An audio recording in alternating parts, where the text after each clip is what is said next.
ರವಿ ಬೆಳಗೆರೆಯವರದಂತೂ ಆ crime story ಅಂತೂ ಅದ್ಭುತ. ಅದು ಓಪನ್ ಆಗ್ತಿರಂಗೆ ನಾವೆಲ್ಲ ಮುಚ್ಚಿದ ಕಡೆ ಹೊಚ್ಕೊಳ್ಳೋದು, ಓಡೋಗೋದು ಮಾಡ್ತಿದ್ವಿ, ಎದುರ್ಕೊಂತಿದ್ವಿ. ಆ ರೀತಿಯಾಗಿ ಬರುವಂಥದ್ದು ಎಷ್ಟೋ ಜನ ಮಕ್ಕಳುಗಳು ಅದನ್ನ ಆ ರೀತಿ ಆಗ್ಬಾರ್ದು ಅಂತ ಎದುರ್ಕೊಂಡೆ ಮನೇಲಿರುವಂಥದ್ದು, ಅದು ನಾನು ಒಬ್ಬ, ತಪ್ಪೇನಿಲ್ಲ, ಯಾಕಂದರೆ ನಮ್ಮ ಅನುಭವ.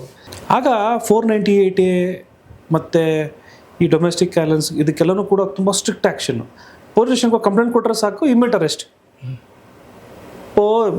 ವಿತ್ ಅತ್ತೆ ಮಾವ ಸೊಸೆ ಎಲ್ರಿಗೂ ನಾದಿಗಿದ್ ನೀರು ಎಲ್ರಿಗೂ ಕರ್ಕೊಂಬಂದು ಜೈಲ್ಗೆ ಹಾಕೋದೆ, ಹೊಡೆಯೋದೆ.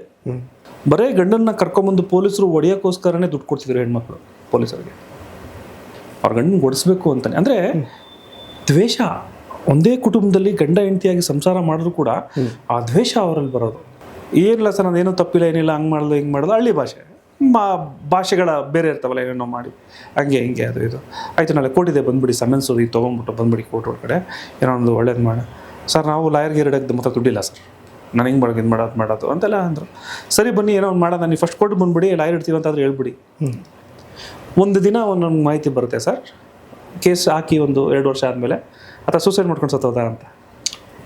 ಇಲ್ಲಿವರೆಗೂ ಮನುಷ್ಯ ಜೊತೆಗೆ ಇರ್ತಾನೋ ಅಲ್ಲಿವರೆಗೂ ಅಂತ ಬೆಲೆ ಗೊತ್ತಾಗಲ್ಲ. ಹೋದ್ಮೇಲೆ ಆತನ ಬೆಲೆ ಗೊತ್ತಾಯಿತು ಅಂತ ಪಶ್ಚಾತ್ತಾಪ ಪಡ್ತೀವಲ್ಲ ಕೋರ್ಟಿಗೆ ಬಂದು, ಅದರ ಅವಶ್ಯಕತೆ ಇಲ್ಲ. ಸೊ ಕೋರ್ಟಿಗೆ ಬರೋಕ್ಕಿಂತ ಮುಂಚೆ ಅಥವಾ ಕೇಸ್ ಹಾಕೋಕ್ಕಿಂತ ಮುಂಚೆ ಇವೆಲ್ಲವೂ ಆಲೋಚನೆ ಮಾಡಿರಬೇಕು. ಅವ್ರ ಮಗಳು ಕೂಡ ಇಲ್ಲ, ಆ ಮಗಳು ಅವಾಗ ಚಿಕ್ಕವಳಿದ್ಲು, ಆಕೆಗೆ ಮದುವೆ ಎಲ್ಲ ಆಗಿ ಆಕೆ ಸೆಟ್ಲ್ ಆದಮೇಲೆ ಆಕೆ ಎಲ್ಲವೂ ಹೇಳಲ್ಲಂತೆ ಸರ್ ತಾಯಿಗೆ, ನೀನು ಅಪ್ಪಗೆ ಹಿಂಗೆ ಮಾಡಿದೆ, ನೀನು ಈ ಥರ ಎಲ್ಲ ಮಾಡಿದೆ, ನೀನು ನಾನು ನೋಡ್ಕೊತೀನಿ ಅಂತ. ಇವತ್ತು ಆ ಯಮ್ಮ ವಯಸ್ಸಾಗಿದೆ, ಗಂಡ ಇದ್ರೆ ನಿಜವಾಗ್ಲೂ ಗಂಜಿ ಆಗ್ತಿದ್ದ ಸರ್, ನೋಡ್ಕೊತಿದ್ದ. ಎಲ್ಲ ಒಂದು ಕಡೆ ಇದು ತಪ್ಪುಗಳಾಗ್ಬಿಡ್ತವೆ. ಹಾಗಾಗಿ ಇವತ್ತು 2025-26ಕ್ಕೆ ಸರ್, ನಾನು ಆ್ಯಕ್ಟಿವ್ ಹೋಂಡಾ ಅಲ್ಲ, ನಮ್ಮ ಕಾರ್ಗಳನ್ನ ಆ ಜಾಗದಲ್ಲಿ ನಿಲ್ಸೋಕ್ಕಾಗ್ತಾ ಇಲ್ಲ. 1 ಕೋಟಲ್ಲ 10 ಕೋಟಲ್ಲಾಗಿದೆ, 10 ಕೋಟಲ್ಲಾಗಿದೆ. ನಮ್ಗಲ್ಲಿ ಸ್ಟ್ಯಾಂಪ್ ಸಿಗ್ತಿರಲಿಲ್ಲ, ಇವತ್ತು ಅಲ್ಲೇ ಒಂದು ಅಂಗಡಿ ಆಗಿದೆ, ಅಲ್ಲೊಂದು ಕಾಫಿ ಸಿಗ್ತಿರಲಿಲ್ಲ, ಅಲ್ಲಿ ದೊಡ್ಡ ಹೋಟ್ಲ್ ಆಗಿದೆ. ಕಾರ್ ನಿಲ್ಸಕ್ಕೆ ಇಲ್ಲ ಆಗದಿರಂಗೆ ಶಾಂತಿನಗರ ಬಸ್ ಸ್ಟಾಪ್ಗಳು ನಿಲ್ಲಿಸ್ತಾ ಇದೀವಿ. ಅಂದ್ರೆ ಬೆಳವಣಿಗೆ, ಡೈವರ್ಸ್. ಅತ್ತೆ ಮಾವ ಸರಿ ಇರಲ್ಲ, ಆ ಅತ್ತೆ ಮಾವ ಸರಿ ಇಲ್ಲ, ಇಲ್ಲ ನಾದಿ ಸರಿ, ಇಷ್ಟೇ ಬಿಟ್ಟರೆ ಏನೂ ಇಲ್ಲ. ಇದು ಬಿಟ್ಟರೆ ಬೇರೆ ಏನೂ ಇಲ್ಲ. ಇಲ್ಲ ಅವ್ನಿಗೆ ಎಕ್ಸ್ಟ್ರಾ ಅಫೇರು, ಇಲ್ಲ ಇವ್ರಿಗೆ ಎಕ್ಸ್ಟ್ರಾ ಅಫೇರು. ಇಷ್ಟೆಲ್ಲ ನಡೆಯುತ್ತೆ ನೋಡಿ, ಕೌಟುಂಬಿಕ ಕಲಹ ಇಷ್ಟೆಲ್ಲ ನಡೆಯುತ್ತೆ, ಹೊರಗಡೆ ನಡೆಯುತ್ತೆ. ಮೀಡಿಯೇಷನಲ್ಲಿ ಕುಂತ್ಕೊಂಡಾಗ ಜಗಳ, ಅವನ ಎದುರುಗಡೆ ನೋಡ್ರೆ ಜಗಳ. 1,000 ಅಂತ ಅನ್ಕೊಳ್ಳೋಣ, 1,000 ಜನ ಆರೋಪಿಗಳಿದ್ದಾರೆ ಅಲ್ಲಿ ಅಂತ ಅನ್ಕೊಳ್ಳೋಣ. ಅದರಲ್ಲಿ ನಿಮಗೆ 70% ಗಂಡ ಹೆಂಡತಿ ಸಾಯಿಸ್ದ, ಹೆಂಡತಿ ಗಂಡನ ಮೋಸ ಮಾಡಿದ್ಲು, ಇದೇ ಇರೋದು ಸರ್. ಈಗ ನೀವೊಬ್ಬರು ಪ್ರಸಿದ್ಧ ವಕೀಲರಾಗಿರೋದ್ರಿಂದ ಪ್ರತಿದಿನ ಕೋರ್ಟ್ ಆವರಣದಲ್ಲಿ ಸಾಕಷ್ಟು ಘಟನೆಗಳನ್ನ ನೋಡ್ತಾ ಇರ್ತೀರ. ಅದರಲ್ಲೂ ಈಗಿನ ಯುವ ಜನತೆ ಡೈವೋರ್ಸ್ ಅನ್ನೋದು ಹೆಚ್ಚಾಗಿದೆ. ಅಂತಹ ಜನರಿಗೆ ನಿಮ್ಮ ಕಡೆಯಿಂದ ಅಥವಾ ನೀವು ನೋಡಿರುವಂಥ ಒಂದಷ್ಟು ಘಟನೆಗಳನ್ನ ವಿವರಿಸೋದಾದರೆ ಏನು ಹೇಳ್ತೀರಾ ಸರ್? ಸರ್, ಇದು ಪ್ರಶ್ನೆ ಚೆನ್ನಾಗಿದೆ. ಇವಾಗ ನಾವು ಒಂದು ರೀತಿ ಡೆಮಾನ್ಸ್ಟ್ರೇಷನ್ ಮಾಡಿದಾಗ ನಾವು ನೋಡ್ತಾ ಇರೋದಂಥದ್ದು ಕ್ರೈಮ್ ಸ್ಟೋರಿ ಅಂತ ನೋಡ್ಕೊಂಡು ಬರ್ತಾ ಇದ್ವಿ. ಅಂದರೆ ಒಂದು ಮಾಧ್ಯಮದಲ್ಲಿ ಅದನ್ನ ಎಡಿಟ್ ಮಾಡಿ ಜನರು ವೀಕ್ಷಣೆ ಮಾಡುವಂಥದ್ದು. ರವಿ ಬೆಳಗೆರೆಯವರದಂತೂ ಆ ಕ್ರೈಮ್ ಸ್ಟೋರಿ ಅಂತೂ ಅದ್ಭುತ. ಅದು ಓಪನ್ ಆಗ್ತಿರಂಗೆ ನಾವೆಲ್ಲ ಮುಚ್ಚಿದ ಕಡೆ ಹೊಚ್ಕೊಳ್ಳೋದು, ಓಡೋಗೋದು ಮಾಡ್ತಿದ್ವಿ, ಎದುರ್ಕೊಂತಿದ್ವಿ. ಆ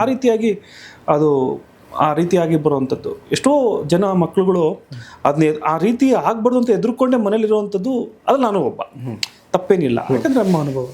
ಈ ರೀತಿ ನೋಡಿದಾಗ ಸರ್, ನಾವು ವಿಚ್ಛೇದನದ ಒಂದು ಕಥೆನ ಹೇಳಕ್ಕೆ ಇಷ್ಟಪಡ್ತೀನಿ. ಇವತ್ತು ಎಲ್ಲೋ ಒಂದು ಕಡೆ ವಿಚ್ಛೇದನಗಳು ತುಂಬ ಬದಲಾಗ್ತಿದ್ದಾವೆ, ತುಂಬ ದೊಡ್ಡ ಮಟ್ಟದಲ್ಲಿ ಆಗ್ತಿದ್ದಾವೆ. ನಾನು ಅವ್ರ ಹೆಸರುಗಳ್ನ ಹೇಳಲ್ಲ, ಆ ಕೇಸಿನ ಬಗ್ಗೆ ಏನೂ ಹೇಳಲ್ಲ, ಬಟ್ ಆ ಒಂದು ಕಥೆಯನ್ನು ನಿಮ್ಮ ಹತ್ರ ನಾನು ಪ್ರಸ್ತಾವನೆ ಮಾಡೋಕ್ಕೆ ಇಷ್ಟಪಡ್ತೀನಿ ಸರ್ ನಿಮ್ಮ ಮುಂದೆ. 2005-06 ಅನಿಸುತ್ತೆ ಸರ್, 5-6ರಲ್ಲಿ ರಾಮನಗರ ಜಿಲ್ಲೆಯ ಒಂದು ಕುಟುಂಬ ಏನಾಯಿತು, 10 ವರ್ಷದಿಂದ ನಾನು ಮದುವೆ ಆಗಿಬಿಟ್ಟಿದ್ದಾರೆ. ಅಂದರೆ ನನಗೂ ನನ್ನ ಗಂಡನಿಗೂ 10 ವರ್ಷದ ಡಿಫ್ರೆನ್ಸ್ ಇದೆ ಅಂತ ಹೇಳಿ ಮದುವೆ ಆಗಿ ಅವರ ಇಬ್ಬರು ಗಂಡ ಹೆಂಡತಿಗೆ 10ನೇ ಕ್ಲಾಸ್ ಮಗು ಇದ್ದಾಗ ಕೋರ್ಟಿಗೆ ಬರ್ತಾರೆ ಡಿವೋರ್ಸ್ ತೊಗೊಳಕ್ಕೆ. ಆಗ ಯಾಕೆ ಸಡನ್ ಇದು ಅಂತ ನಾವು ಕೇಳಿದಾಗ, ಇಲ್ಲ ನಾನು ಚಿಕ್ಕ ವಯಸ್ಸಲ್ಲಿದ್ದಾಗ ನಮ್ಮ ಅಪ್ಪ ಅಮ್ಮ ನನಗೆ 10 ವರ್ಷ ಇದ್ದಾಗ ಮದುವೆ ಮಾಡಿಬಿಟ್ಟಿದ್ರು, ಸೊ ಈಗ ನನಗೆ ಡಿಫ್ರೆನ್ಷಿಯೇಟ್ ಇದೆ, ಆ ರೀತಿಯಾಗಿ ಏನೋ ಮಾತುಗಳು ಹೇಳ್ತಾಯಿದ್ರು. ಕೆಲವೊಮ್ಮೆ ವಕೀಲರ ಹತ್ರನೂ ಕೂಡ ಸತ್ಯವನ್ನು ಹೇಳೋಕ್ಕೆ ಹಿಂಜರಿರ್ತಾರೆ. ಸರಿ, ವಕೀಲರ ಕೆಲಸ ಏನು, ಆಯಿತು ಛೇದನವನ್ನು ಕೊಡುವಂಥದ್ದು. ಆಗ 498A ಮತ್ತು ಈ ಡೊಮೆಸ್ಟಿಕ್ ವೈಲೆನ್ಸ್ ಇದಕ್ಕೆಲ್ಲನೂ ಕೂಡ ತುಂಬ ಸ್ಟ್ರಿಕ್ಟ್ ಆ್ಯಕ್ಷನ್ನು. ಪೊಲೀಸ್ ಸ್ಟೇಷನ್ಗೆ ಕಂಪ್ಲೇಂಟ್ ಕೊಟ್ಟರೆ ಸಾಕು, ಇಮ್ಮಿಡಿಯೇಟ್ ಅರೆಸ್ಟ್. ವಿತ್ ಅತ್ತೆ ಮಾವ ಸೊಸೆ ಎಲ್ರಿಗೂ ನಾದಿಗಿದ್ ನೀರು ಎಲ್ರಿಗೂ ಕರ್ಕೊಂಬಂದು ಜೈಲ್ಗೆ ಹಾಕೋದೇ ಹೊಡೆಯೋದೆ, ಗಂಡನ ಬುದ್ಧಿ ಕಲಿಸೋದು. ಸರ್ ನಾನು ಹೇಳ್ತೀನಿ, ಬರೀ ಗಂಡನ್ನ ಕರ್ಕೊಂಬಂದು ಪೊಲೀಸರು ಹೊಡೆಯೋಕ್ಕೋಸ್ಕರನೇ ದುಡ್ಡು ಕೊಡ್ತಿದ್ರು ಹೆಣ್ಮಕ್ಳು ಪೊಲೀಸರಿಗೆ, ಅವ್ರ ಗಂಡನ ಓಡಿಸ್ಬೇಕು ಅಂತಾನೆ. ಅಂದರೆ ದ್ವೇಷ, ಒಂದೇ ಕುಟುಂಬದಲ್ಲಿ ಗಂಡ ಹೆಂಡತಿಯಾಗಿ ಸಂಸಾರ ಮಾಡಿದ್ರು ಕೂಡ ಆ ದ್ವೇಷ ಅವರಲ್ಲಿ ಬರೋದು, ಕಿಚ್ಚು, ನೀನೋ ನಾನೋ ಅನ್ನೋ ರೀತಿ ಆ ಒಂದು ಉಚಿತನ. ಅದೇ ಇವತ್ತು ಡೈವರ್ಸ್ಗಳು ಜಾಸ್ತಿ. ಆ ಈಗೋ, ಆ ದ್ವೇಷ ಹೊರಗಡೆವನ್ನ ಕ್ಷಮಿಸ್ಬಿಡ್ತಾರೆ. ಒಬ್ಬ ಲಾಯರಿಗೆ ಬಂದ್ಬಿಟ್ಟು ನಕ್ಕು ಮಾತಾಡ್ಬಿಡ್ತಾರೆ. ಆದರೆ ಅದೇ ತನ್ನ ಗಂಡನ ನೋಡಿದಾಗ ಆ ಕೋಪ ಬರುತ್ತೆ, ಎಲ್ಲೋ ಒಂದು ಕಡೆ ಬೇಜಾರು, ಎಲ್ಲೋ ಒಂದು ಕಡೆ ಸಾಕು ಫ್ರಸ್ಟ್ರೇಷನ್ನು, ಅವನು ಇದ್ರೇನು ಹೋದ್ರೇನು, ಈ ರೀತಿಯಾಗಿ ನಡೆದು ಹೋಗುತ್ತೆ. ಸೊ ವಿಚ್ಛೇದನವನ್ನ ಪಾಯಿಂಟಿಗೆ ಬರ್ತೀನಿ. ಆ ಕೇಸಿಗೆ ಬಂದಾಗ ವಿಚ್ಛೇದನವನ್ನು ಫೈಲ್ ಮಾಡ್ತೀವಿ. ನೋಟಿಸ್ ಹೋಗಿರಲ್ಲ, 3 ತಿಂಗಳಾದ್ಮೇಲೆ ನೋಟಿಸ್ ಹೋಗುತ್ತೆ.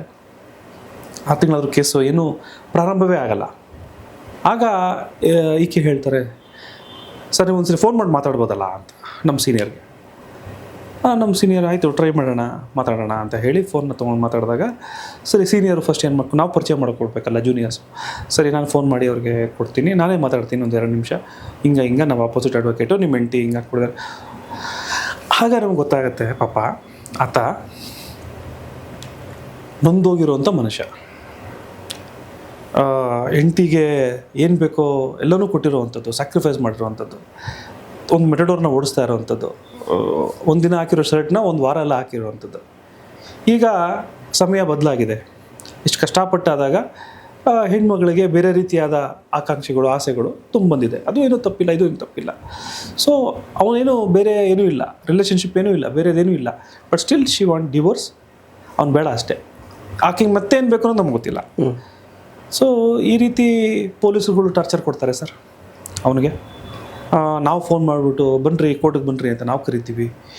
ಹಿಂಸೆ ಆಗ್ಬಿಡುತ್ತೆ ಅವನಿಗೆ. ಒಂದ್ಸಲಿ ಕೋರ್ಟ್ ಬರ್ತಾನೆ, ಆಫೀಸ್ಗೆ ಬರ್ತಾನೆ. ಬಂದಾಗ ಉದ್ದಕ್ಕಿರುವಂಥ ವ್ಯಕ್ತಿ ನಮ್ಮ ಸೀನಿಯರ್ ಮುಂದೆ ಕುತ್ಕೊತಾರೆ. ಆಮೇಲೆ ಅವ್ರು ಹೇಳ್ತಾರೆ, ಒಂಚೂರು ಮಾತಾಡ್ಬಿಡು ನೀನೇ, ನಾನು ಮುಗಿಸಪ್ಪ ಅಂತ ಹೇಳ್ತಾರೆ ನಮಗೆ. ಕರ್ಕೊಂಡೋಗಿ ಚೇರಲ್ಲಿ ಕುತ್ಕೊಂತೀವಿ. ಕುತ್ಕೊಂಡಾಗ ಏನಾಯಿತು ಅಂತ ಹೇಳಿದಾಗ, ಏನಿಲ್ಲ ಸರ್, ನಾನು ಏನೂ ತಪ್ಪಿಲ್ಲ, ಏನಿಲ್ಲ, ಹಂಗೆ ಮಾಡೋದು ಹಿಂಗೆ ಮಾಡೋದು, ಹಳ್ಳಿ ಭಾಷೆಗಳ ಬೇರೆ ಇರ್ತಾವಲ್ಲ, ಏನೋ ಮಾಡಿ ಹಂಗೆ ಹಿಂಗೆ ಅದು ಇದು ಆಯಿತು. ನಾಳೆ ಕೋರ್ಟಿದೆ ಬಂದುಬಿಡಿ, ಸಮನ್ಸು ಇದು ತೊಗೊಂಡ್ಬಿಟ್ಟು ಬಂದುಬಿಡಿ ಕೋರ್ಟ್ ಒಳಗಡೆ, ಏನೋ ಒಂದು ಒಳ್ಳೇದು ಮಾಡಿ. ಸರ್ ನಾವು ಲಾಯರ್ಗೆ ಎರಡಕ್ಕೆ ಮತ್ತೆ ದುಡ್ಡಿಲ್ಲ ಸರ್, ನಾನು ಹಿಂಗೆ ಮಾಡೋದು, ಇದು ಮಾಡೋದು ಅಂತೆಲ್ಲ ಅಂದರು. ಸರಿ ಬನ್ನಿ ಏನೋ ಒಂದು ಮಾಡೋಣ, ನೀವು ಫಸ್ಟ್ ಕೋರ್ಟ್ ಬಂದುಬಿಡಿ, ಲಾಯರ್ ಇಡ್ತೀವಿ ಅಂತಾದ್ರೆ ಹೇಳ್ಬಿಡಿ. ಹೋಗಿ ಜಡ್ಜ್ ಮುಂದೆ ಬರ್ತಾರೆ. ಬಂದು ನಾವು ಲಾಯರ್ ಡೇಗೆ ಸಮಯ ಕೊಡಿ ಅಂತ. ಅದು ಪಾಪ 11 ಗಂಟೆ ಕೋರ್ಟ್ ಸ್ಟಾರ್ಟ್ ಆಗುತ್ತೆ, 11:15 ತನಕ ಬಂದಿರಲ್ಲ. ಅಷ್ಟರಲ್ಲಿ ಇವರು 100 ಸಲ ಫೋನ್ ಮಾಡ್ತಿರ್ತಾರೆ ನಮ್ಮ ಕಡೆಯಿಂದ, ನಾವು ಮಾಡಿರ್ತೀವಿ. ಸೊ ಬಂದುಬಿಡ್ತಾರೆ. ಬಂದು ಬೆವತ್ತು ಬಿಟ್ಟಿರ್ತಾರೆ ಸರ್. ಬೆವತ್ತು ಬರುತ್ತೆ, ಏನೇನೋ ಆಗುತ್ತೆ. ಇವ್ರು ಅಂದ್ಕೊಂಡಿದ್ದಾರೆ, ನಾವು ಅಂದ್ಕೊಂಡಿದ್ವಿ ಅವ್ನು ತುಂಬ ಸ್ಟ್ರಾಂಗ್ ಅಂತ. ಬಟ್ ಒಳಗಡೆಯಿಂದ ಆತ ಸ್ಟ್ರಾಂಗೇ ಇರಲಿಲ್ಲ. ಆತ ಸ್ಟ್ರಾಂಗೇ ಇರಲಿಲ್ಲ. ಬಂದ ಕೋರ್ಟ್ ಒಳಗಡೆ ನಡಕ್ತಾನೆ, ಇದು ಮಾಡ್ತಾನೆ.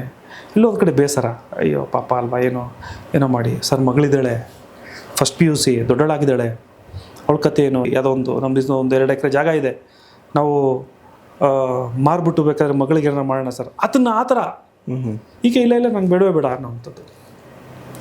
ಸರಿ ಹಿಂಗೆ ಆಯಿತು, ಬರ್ತಾರೆ. ಆಮೇಲೆ ನೆಕ್ಸ್ಟು ಸಮನ್ಸ್ ಆಗುತ್ತೆ, ತಿರ್ಗಿ ನೆಕ್ಸ್ಟ್ ಯಾರು ಲಾಯರ್ ಇಡಲ್ಲ, ಹಿಂಗೆ ಆಗುತ್ತೆ. ಪ್ರತಿ ಡೇಟ್ಗೆ ನನಗೆ ಫೋನ್ ಮಾಡ್ತಿರ್ತಾರೆ ಪಾಪ. ನಾನು ಆತನಿಗೆ ಫೋನ್ ಮಾಡ್ತಾ ಇರ್ತೀನಿ, ಬನ್ನಿ ಬನ್ನಿ ಬನ್ನಿ ಬನ್ನಿ ಬನ್ನಿ ಅಂತ.